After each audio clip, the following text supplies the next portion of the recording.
What's up, guys? MrGimms back again, and today we're going to be doing another GimmsRant where I rant about a particular topic, go on about some points that I'd like to see changed or removed. But in this case, we're just talking about the Knight, the latest killer as part of the Forged by Fog chapter coming Tuesday, the 22nd of November. Now, I apologize, I have no footage of the Knight. All of my footage from the PTB has been removed, as Twitch does remove VODs, and I forgot to transfer it over, but here we are.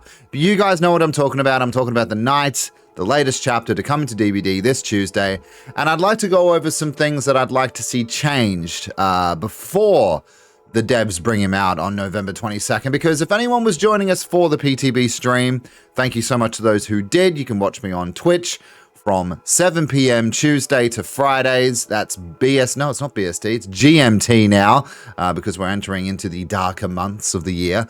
Yeah, you can check me out there. I'll be streaming this live as well when it comes out. But further to the point, I would like to see some changes for the Knight, because while I think aesthetically this guy absolutely brings it, I love his look, the style, the changing in between characters of the other Knights, the jailer, the big brute dude, and the assassin. I think it's really cool.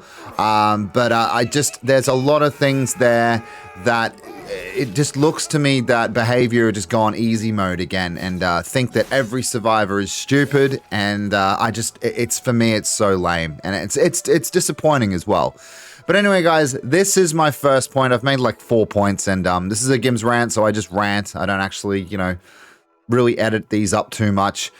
Make his power less obvious is going to be number 1. So when you use the Knight's power, he kneels down, and that's bad enough because that's a massive tell to what he's going to do or what he's doing. But not only that, you see his green orb, and I will agree the green orb looks awesome. I think just it looks very ghosty and spectral, you know what I mean? Like, it looks cool aesthetically. But when you track this green orb, you can tell the path that the Knight has created for his soldier that he's calling in. This just the survivor can literally just turn the other way and hit W, and he'll avoid any sort of problems with the Knight. So it becomes a massive issue for the Knight in sort of how to take control of the chase when a survivor can just move the other way, away from the orb, and that's it. When you're in your green spectral, like when you're in your ball mode and you're doing the tracking, you can actually not see anything. You can just hear survivors. So it's kind of like Spirit when she goes into her phase. You can't see anything. You can just hear them. And while this game it's not very good for hearing and tracking sometimes, I'm not going to lie. There's ongoing issues for 6.5 years now. So I just think that's a massive letdown to his power.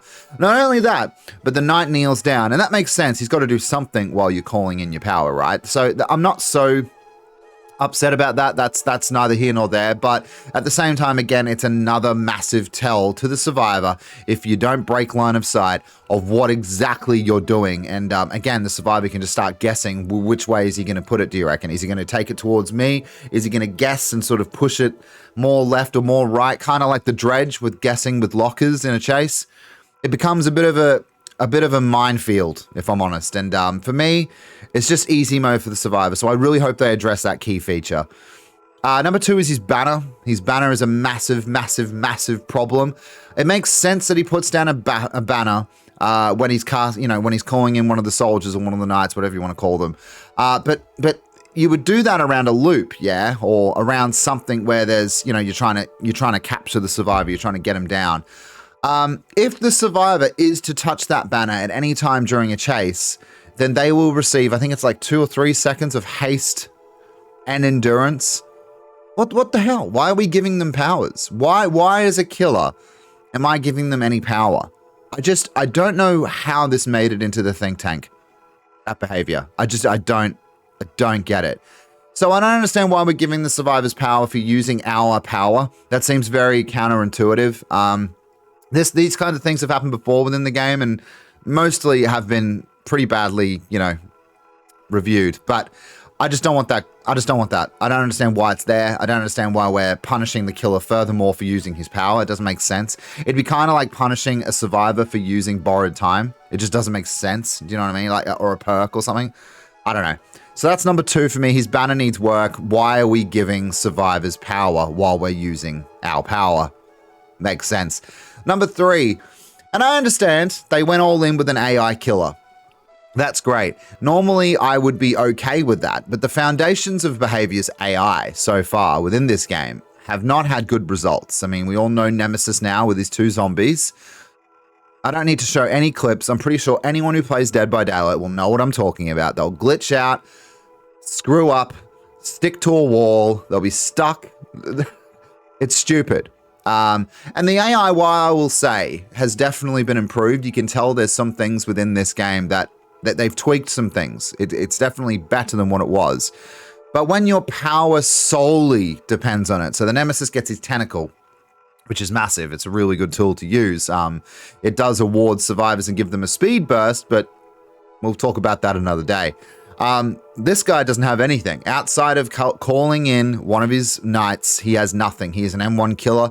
He is bare bones. So when a power is completely dependent on an AI and again, the knights will get stuck, they'll glitch, they'll stick on a pallet, they'll be above a pallet, they'll get stuck sometimes. That's going to be very frustrating for people who want to main this guy because like playing this guy day in and day out and just seeing the AI get stuck is going to be infuriating for many. So I think the AI needs a massive overhaul. I think they have done work towards it and I think it's getting better, but I think the ball's on them to release a purely AI killer. It's definitely strange, but you know, this sounds like I really hate this killer. I'll end it with a comment as well.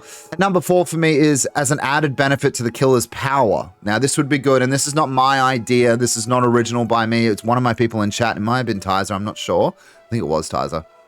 Make it so sort of everything you have as the knight, all your perks have as a knight, is applied to the knights that you call in.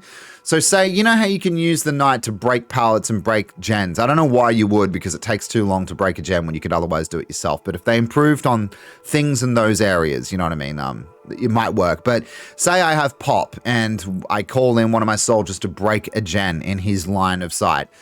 He breaks a gen, he applies Pop to the gen. Now I understand that they have different things where they can break gens faster, break pallets faster, chase faster, have a larger terror radius, all that. But I just think perks onto the knight should pass over onto the soldiers that he calls in. Sloppy Butcher would be a good one. Just things like that. That would be really cool. And I think that would just give him more of a boost and sort of keep the idea of the knight all in one package and make everything make sense. Do you know what I mean? And it wouldn't be too hard to do that, but that's something I'd really like to see as an added feature to the knight, just to give him a little bit more power, a little bit more, and it just makes more sense, you know what I mean? I don't know. What do you guys think of this one? Number 5, and this has got nothing to do with the knight, but just the actual DLC itself, is the map. And while I think the map is definitely on its way to being one of the most balanced maps, a lot of people are saying it's huge. I don't understand what those people are on. It's not a huge map. It looks massive because of the design of it and the way it's sort of open plan with the end, sort of the borders. Like, it makes it look like it's massive, but the color also doesn't do it any favors. It has this oversaturated orangey hue to it, and it makes scratch marks nigh on impossible to follow, pretty much. And with the knight, there's a lot going on as well, because you're looking at your knights and you're trying to find survivors as well. You're checking gens. There's a lot going on, and scratch marks, they're pretty hard to catch. So I would definitely sort of fix the hue to make it more player friendly for everyone on release. I have no doubt they will tweak it. They've tweaked map coloring before, as we know, especially with reworks. So I think this would be a really good thing moving forward. But guys, this really sounds like I hate this chapter, and I don't. I want to just quickly underline that I love everything that they've done with the knight. The idea of it and everything is awesome. It would have been great if you had the technology or had the skills to do this with the Legion, though. I mean, that's something that I see a lot of, but something that I instantly thought of when I saw him. It just feels like this is what Legion could have been or should have been. Maybe in the future, Legion will receive some changes. I don't know if the Legion community would be happy with that now because they're so used to playing it the way it is, but I just think something like this definitely would have benefited the Legion on release because that's how it was sold to us. I don't know if you guys agree with that, but overall, I just want to say I love this chapter. I think it's great. He's definitely going to be one of my favorite killers if he is improved on somewhat. If they release him like this, which I doubt he will, I'm not going to be too happy, but it was a PTB after all. Let's see what they come up with. But anyway, guys, if you like this video, don't forget to like, share, and subscribe. If you want to see more, I'll be streaming tonight as well. I'll be streaming Warzone because I'm loving that at the moment. And I'm happy to take any questions or answer any lingering questions you have on stream. Links are in the description, as well as showing in the bottom right-hand side there. Left-hand, I don't know which way it is when I'm in the video. Anyway, guys, thanks so much. Have a great day. Have a great weekend. And I'll see you guys later on. See yas.